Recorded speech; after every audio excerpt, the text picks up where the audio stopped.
Welcome to Nightmare Fuel Stories. Don't forget to like and subscribe if you enjoy the stories. Number the night shift. Welcome to Nightmare Fuel Stories. I've been a nurse at Clearwater Memorial Hospital for 15 years. In that time, I've witnessed countless deaths, miraculous recoveries, and everything in between. When you work in medicine this long, you develop a sixth sense for when something isn't right, not just with patients, but with colleagues too. Dr. Marcus Reeves joined our staff 6 months ago.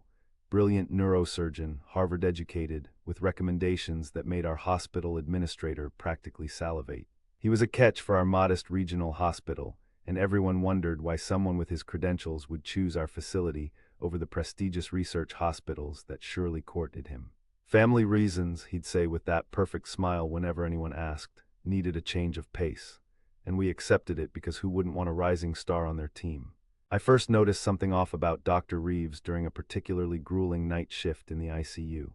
The winter had brought a surge of cases, car accidents from icy roads, elderly patients with pneumonia, the usual seasonal tragedies. I was checking on Mrs. Abernathy, a sweet 78-year-old recovering from a stroke, when I saw him standing in the doorway of the room across the hall. Room 412, the room we all hated, nothing official of course. Hospitals don't acknowledge superstitions, but every staff member knew that patients in 412 had a significantly higher mortality rate. We'd requested maintenance checks for ventilation issues, had infection control sweep the room repeatedly, even had priests bless the space during the hospital's centennial celebration.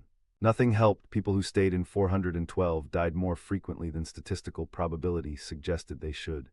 Dr. Reeves stood motionless in that doorway, staring at the elderly man inside, Mr. Peterson, stage 4 pancreatic cancer. The doctor wasn't checking vitals or reviewing charts, he was just watching. His expression wasn't one of clinical assessment, but something I can only describe as hunger. When he noticed me observing him, he smiled that perfect smile again. "Fascinating case," he said, though there was nothing particularly unusual about Mr. Peterson's condition. "I'll be monitoring him closely." Mr. Peterson died that night, coded at 3:17 a.m., not unexpected given his condition, but still. I might have forgotten about the incident entirely if not for what happened the following week. We admitted a young woman, Eliza Thornton, 29, severe head trauma from a climbing accident. Her prognosis was grim, but Dr. Reeves took a special interest in her case. "She's a fighter," he told the family. "I have a good feeling about this one." Eliza was placed in room 412. That night, I was organizing medications when I overheard Dr. Reeves speaking to Eliza. She was unconscious, intubated, with minimal brain activity according to her EEG. Talking to unresponsive patients isn't unusual, many healthcare workers do it, but his words made my blood run cold. "You have such beautiful potential," he whispered, "so much life force, it's practically radiating from you." I peered around the medication cart to see him tracing his fingers along her arm, not in a sexual way, but almost. Reverently, then he placed his palm on her forehead and closed his eyes. I swear the lights in the hallway dimmed slightly. When he removed his hand, he looked refreshed, somehow more vibrant than he had moments before. Eliza's monitor showed a slight drop in vitals, nothing alarming but noticeable to someone who'd been watching. The next morning, against all odds, Eliza showed improvement. Within 3 days, she was conscious and responding to commands. The staff called it a miracle. Dr. Reeves accepted congratulations with modest nods and that same perfect smile, but Eliza wasn't the same. Physically, she recovered remarkably well. Mentally, however, she seemed diminished. Her family mentioned she couldn't remember basic facts about her life. Her personality had flattened. The vibrant young woman in the before photos they showed us seemed like a different person entirely. Post-traumatic amnesia, Dr. Reeves explained. Common with severe head injuries, she's lucky to be alive at all. I might have accepted that explanation if not for the dreams that started that week. In them, I'd see Eliza climbing her mountain again, full of life and determination. But as she reached for a handhold, a shadow would fall over her. Looking up, she'd see Dr. Reeves standing impossibly on the cliff face above her. He would reach down, not to help, but to touch her forehead, and she would fall, screaming all the way down. I'd wake gasping, the sound of her scream still echoing in my ears. The dreams persisted, and I began noticing other patterns. Dr. Reeves always volunteered to cover night shifts, unusual for a surgeon of his caliber. He gravitated toward certain patients, usually those with the most serious conditions, often young and previously healthy. And he had an uncanny ability to predict which patients would recover and which wouldn't. "This one's time is coming," he'd say casually during rounds, and invariably that patient would deteriorate within days. I started keeping a journal tracking his predictions, his patient interactions, the room assignments. The correlations were disturbing. Patients he spent time alone with at night either made miraculous recoveries but returned changed, subdued, forgetful shells of their former selves, or they died unexpectedly. And Dr. Reeves, he never looked tired. While the rest of us dragged ourselves through long shifts with caffeine and sheer willpower, he remained energetic, his skin glowing with health, his eyes bright. I decided to watch him more closely. I volunteered for extra night shifts, changed my breaks to coincide with his rounds, found reasons to be near room 412 whenever he visited patients there. One night, about 3 months after he joined our staff, we admitted a young boy named Toby. 8 years old, leukemia in remission for 2 years, now back with a vengeance. His parents were devastated. Dr. Reeves took their case immediately, though pediatric oncology wasn't his specialty. I have experience with these cases, he assured them. I want to help. I wasn't scheduled that night, but I called an offering to cover for a colleague who'd fallen ill. In reality, I needed to be there. Something about the way Dr. Reeves had looked at Toby, like a starving man eyeing a feast, triggered every alarm bell in my system. They placed Toby in room 412, of course. The night was quiet, suspiciously so. Around 2 a.m., I made my way toward Toby's room, telling the charge nurse I wanted to check his pain medication. As I approached, I noticed the hallway was darker than usual, the overhead lights dimmed to almost nothing. I heard Dr. Reeves before I saw him, a low, rhythmic murmuring coming from inside the room. Not English, something older, the syllables harsh and discordant. I crept closer, my heart pounding so loudly I feared he would hear it. Through the small window in the door, I saw him standing over Toby's bed. The boy was awake, his eyes wide with terror but his body completely still, as if paralyzed. Dr. Reeves had one hand on Toby's chest and the other on his forehead. Between his splayed fingers I could see dark lines, like veins or roots, extending from his palms into the boy's skin. The most horrifying part was the visible current flowing between them, not electricity, but something like heat distortion in air, a wavering transfer of something from Toby to Dr. Reeves. With each pulse, Toby's skin grew paler, his eyes duller, while Dr. Reeves became more vibrant, his skin taking on an almost luminous quality. I must have made a sound, a gasp or whimper, because Dr. Reeves suddenly looked up. Our eyes met through the glass, and what I saw wasn't human. His irises had expanded to fill the entire eye socket with a swirling darkness that seemed to pull at my consciousness. I ran, professional responsibility, patient advocacy, all of it evaporated in the face of primal terror. I fled down the hall, into the stairwell, down 3 flights, and didn't stop until I reached my car in the parking garage. My hands shook so badly I dropped my keys twice before managing to start the engine. I called in sick the next day, and the day after that. I couldn't face returning to the hospital, couldn't face him. But I couldn't abandon Toby either. On the 3rd day, I forced myself to go back, prepared with a hidden voice recorder and my phone camera ready. Toby was still alive, but barely. His leukemia had accelerated dramatically, baffling the oncologists. I've never seen a case progress this rapidly, I overheard one doctor say. It's as if something is actively helping the cancer cells multiply. Dr. Reeves was nowhere to be found during my shift. Called in for a family emergency, the charge nurse told me. First sick day he's taken since he started. I used the opportunity to speak with some of the patients he'd treated who were still in the hospital.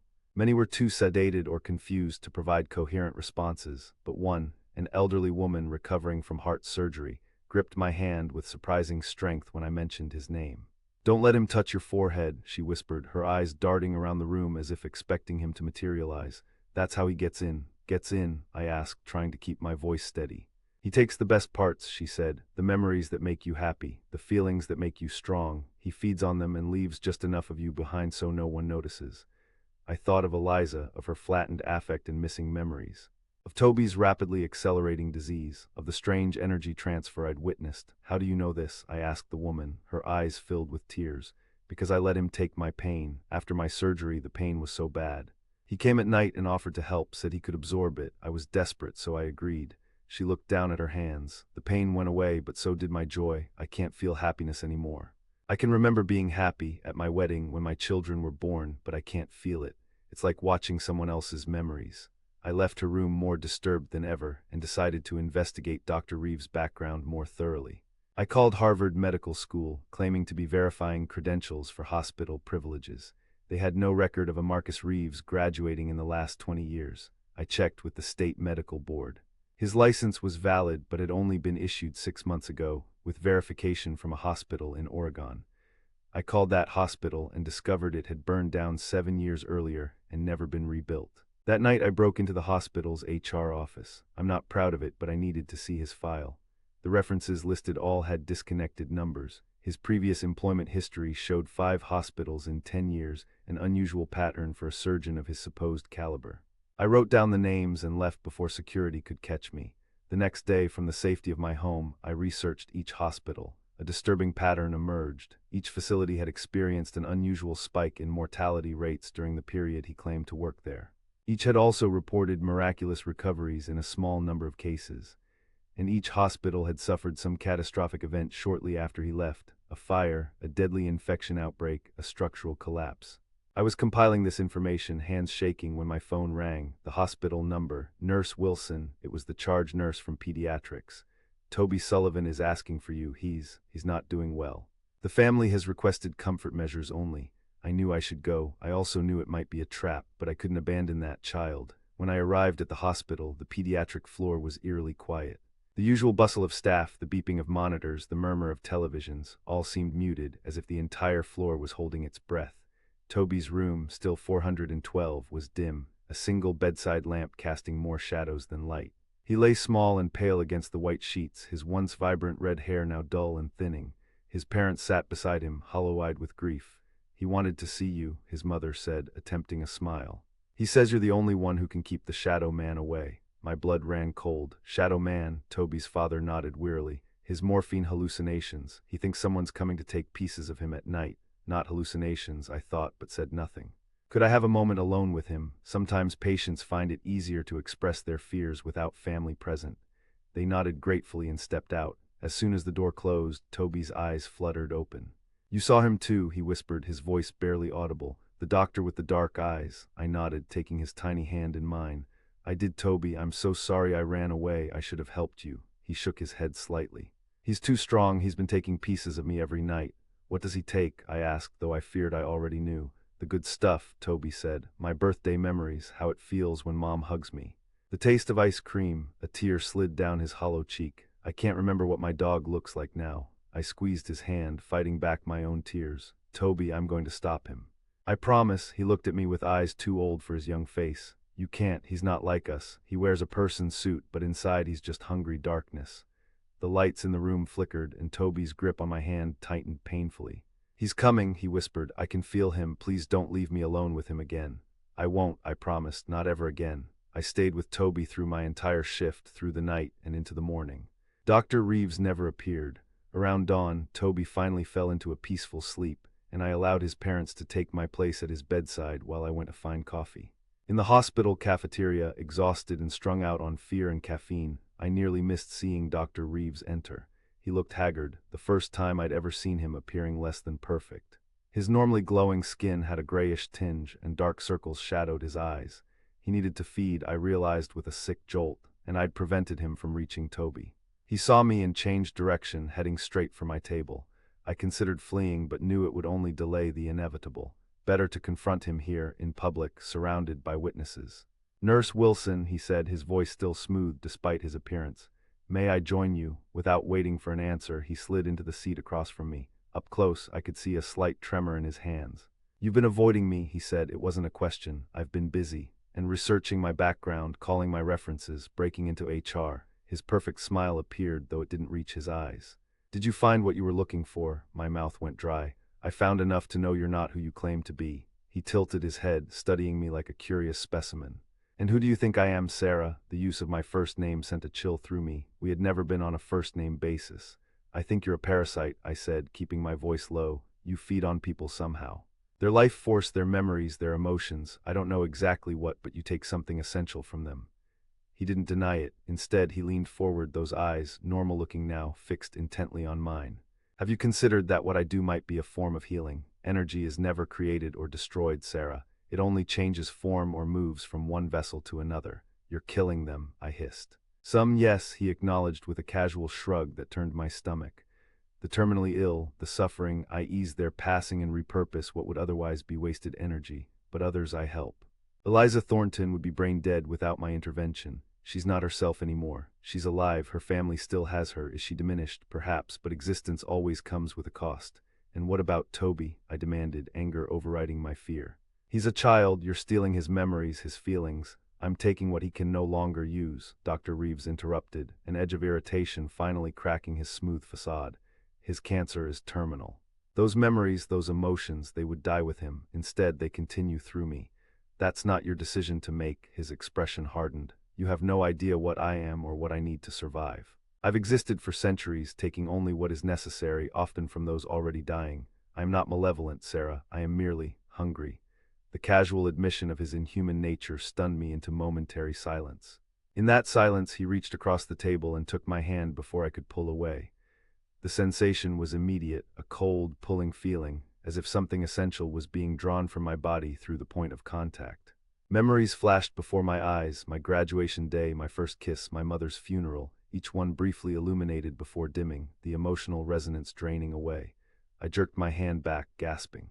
The entire exchange had taken perhaps 3 seconds, but I felt violated in a way I couldn't articulate. Dr. Reeves looked better already, some color returning to his face. Just a taste, he said, almost apologetically. You're quite flavorful, strong emotions, vivid memories, you've lived fully. Stay away from me, I whispered, cradling my hand against my chest though there was no visible mark, and stay away from Toby. His expression turned pitying. The boy will die within days, with or without my intervention. At least with me, parts of him will continue. His joy, his innocence, these things need not perish with his body. That's for him to decide, not you. He's 8 years old. He cannot comprehend the gift I offer. I stood, needing to put distance between us. It's not a gift, it's theft, and I'm going to stop you. He laughed then, a sound like breaking glass. How? Will you tell the hospital administration that the new neurosurgeon is an energy vampire, that I feed on emotions and memories? They'll have you committed. He was right, and we both knew it. I had no evidence anyone would believe, no way to explain what I'd seen without sounding delusional. I'll find a way, I said, with more conviction than I felt. His smile returned, confident and predatory. No, Sarah, you won't. Because deep down you understand the bargain I offer. When your time comes, when you're lying in a hospital bed, pain consuming everything that makes you who you are, you'll call for me. They all do, eventually. I left the cafeteria on shaking legs and returned to Toby's room. His parents had gone to speak with the palliative care team, leaving him alone. He was awake, staring at the ceiling. He found you, Toby said as I entered, not a question. I nodded, taking the chair beside his bed. He did. Did he take anything from you? Just a little, I admitted, but I'm okay. Toby was silent for a long moment. Then I'm going to die soon, aren't I? The directness of the question broke my heart. The doctors are doing everything they can. It's okay, he interrupted. I know, I can feel it. His small hand found mine. But I don't want him to take any more pieces of me before I go. I squeezed his hand. I won't let him near you again, I promise. Toby shook his head. You can't stop him, not forever. He'll wait until you're not here. Then I won't leave, I said firmly. There's another way, Toby said, his voice dropping to a whisper. He told me once, when he thought I was sleeping, they can die if they get too hungry. If they can't feed for long enough, a plan began forming in my mind. How long? I don't know, but he's already hungry. That's why he looks so bad now. I thought about Dr. Reeves' gone appearance, the tremor in his hands. He'd been unable to feed from Toby because I'd been there and he was showing signs of, what, starvation? Toby, I need to make some calls. Will you be okay for a few minutes? He nodded bravely. I'll yell if he comes. I stepped into the hallway and made 3 calls. First to my union representative, requesting emergency family leave, approved almost immediately given my spotless record. Second to the charge nurse, explaining I needed personal time effective immediately. Third to Toby's parents, offering to stay with him as much as possible during his remaining time, to give you breaks when you need them.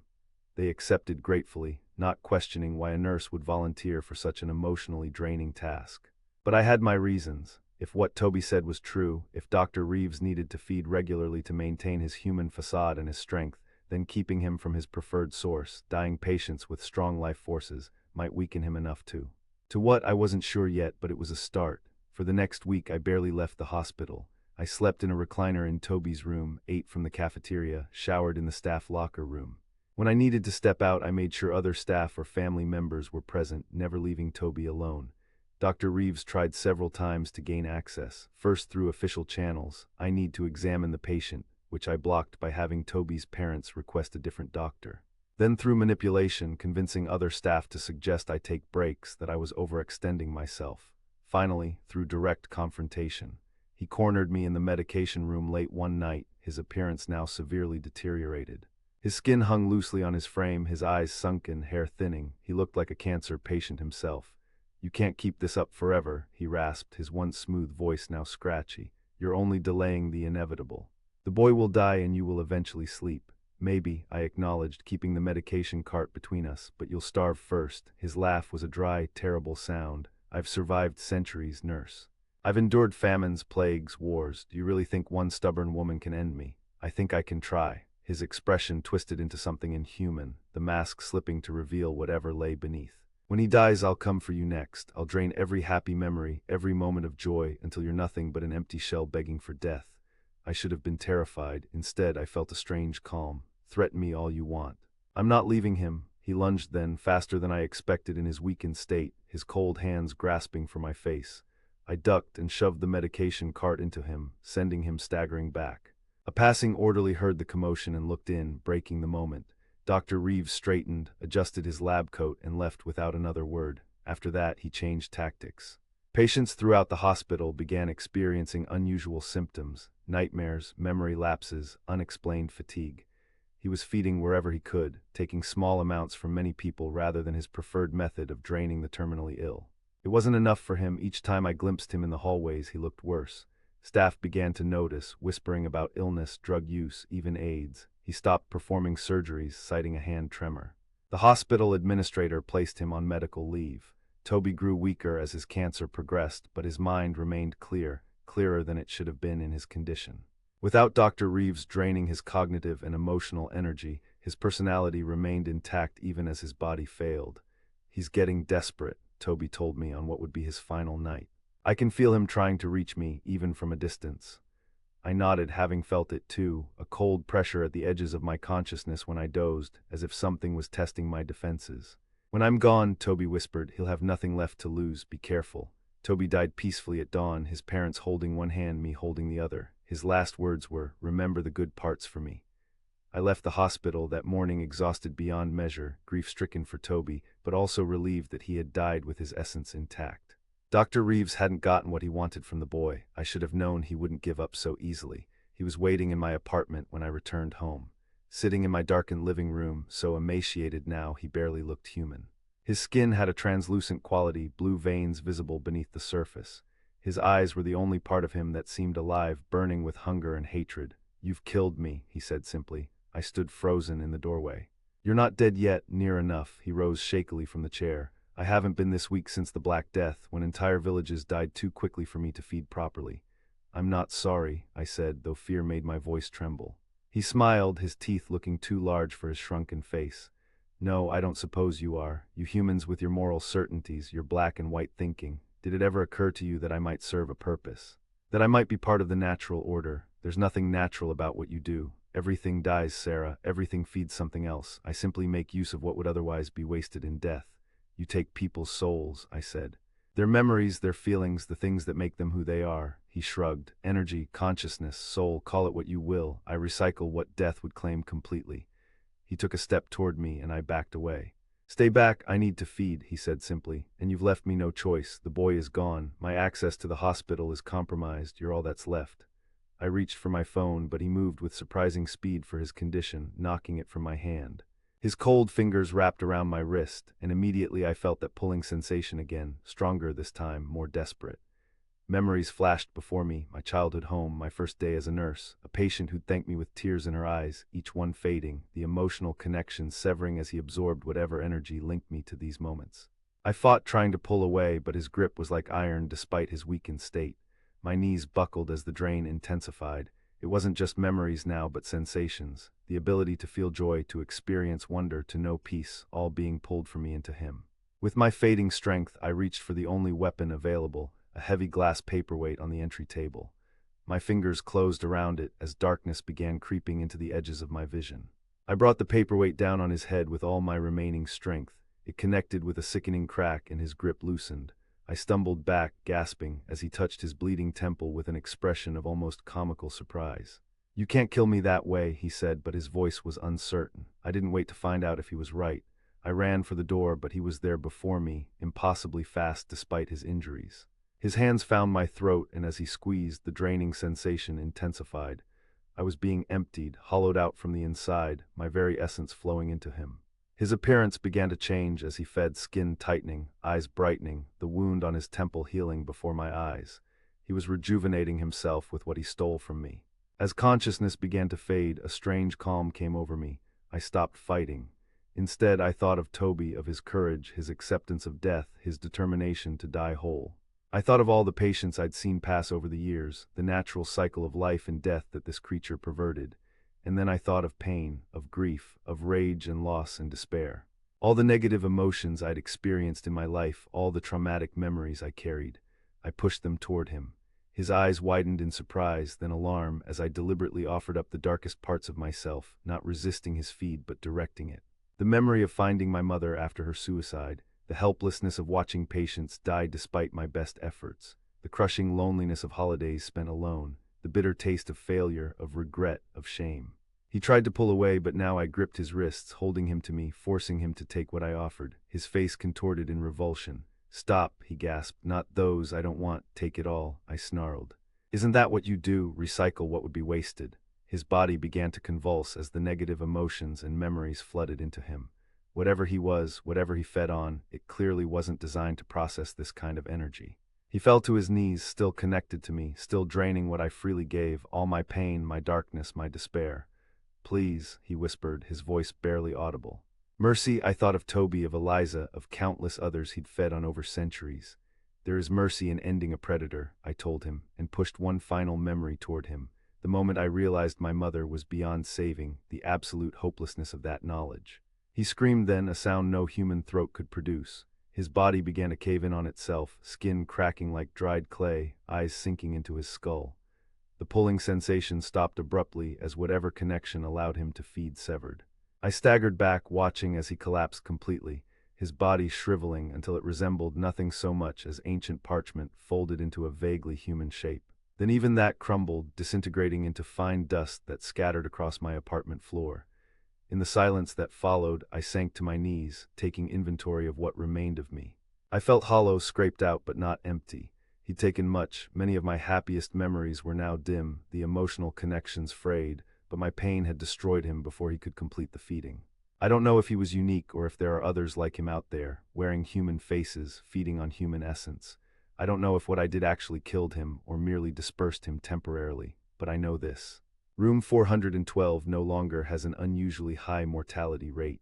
The dreams of falling have stopped, and sometimes, when I concentrate very hard, I can almost recapture the feeling of those faded happy memories. Almost, Toby asked me to remember the good parts for him. I try, though they're harder to access now. Instead, I focus on remembering him, his courage, his insight, his sacrifice. Some memories are worth the pain they bring.